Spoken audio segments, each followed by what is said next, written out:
Hey all, it's me, James, and today what I have to introduce to you is the Green Bay, the green and yellow, uh, the Grooming Company brush.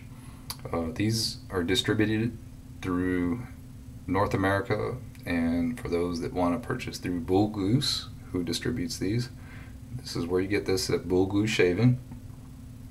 And then from there, I suppose he can just send it and ship it through the rest of the world. So, thanks again, Phil. Speedy service. I was very interested to try the brush, mostly because of the fatter knot and the backbone that people talk about.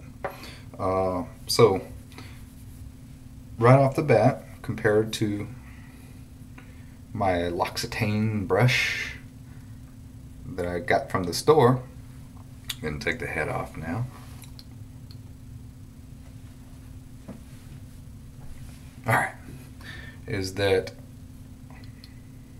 Loft appears shorter by at least a few millimeters shorter on this.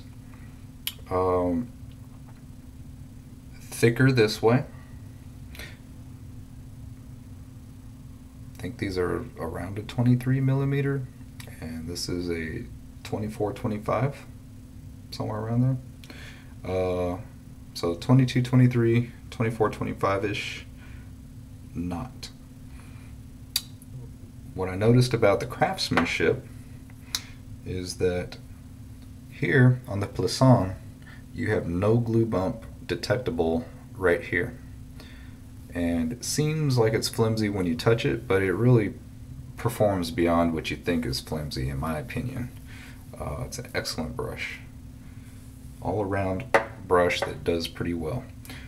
This one has a lot more backbone, and whereas you can just kind of gently get this guy to spread with just a little back and forth motion, this guy takes just a little bit more pressure to get that same point.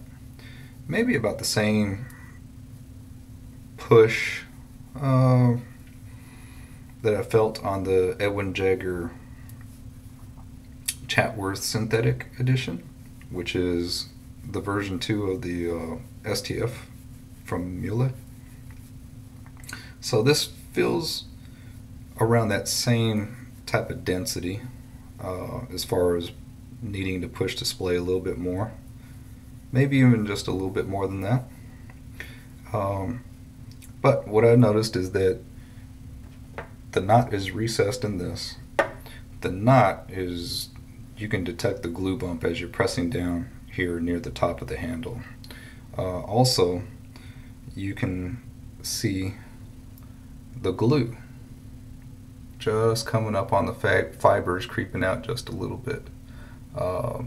So that's another thing that I noticed.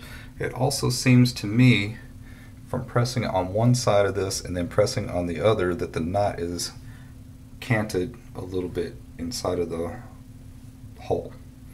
So it doesn't feel like it was leveled when it was put in. So I don't know if that's due to them having to make the knot look straight this way, and then perhaps the bottom of the knot was at an angle of some type, and so they had to move it around to look straight. So in any event, you feel the glue bump here. You can see a little bit of glue.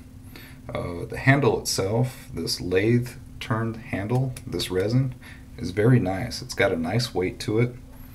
The handle height itself is not too much lower than the plisson, maybe about 3-4 millimeters shorter.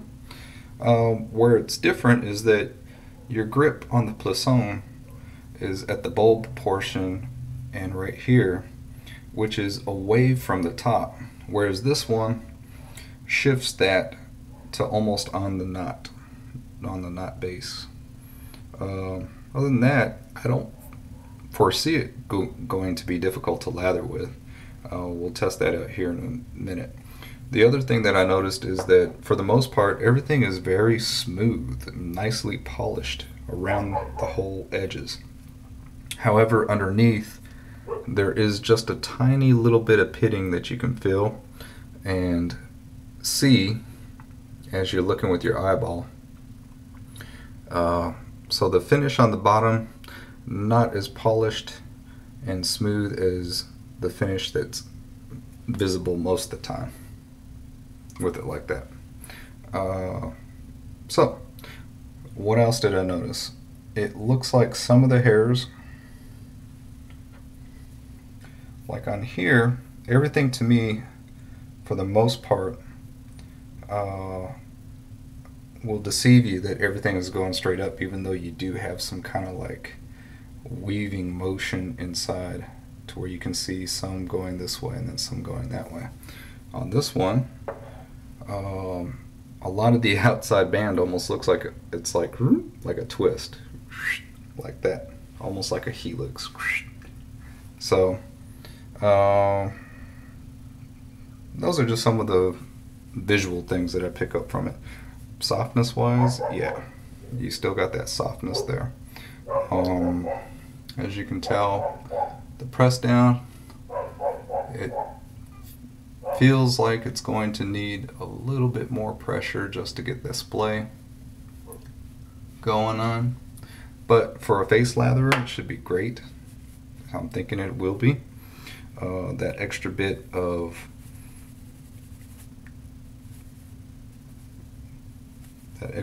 of pressure that's needed pardon me, probably helps the hairs to go against a harder soap.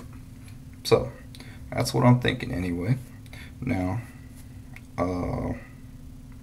that's all I got as far as just out of the box compared to the L'Occitane Plisson, the Grooming Company brush in the Green Bay Packer swirl.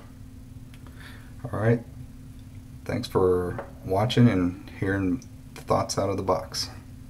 Thanks again, guys. Bye.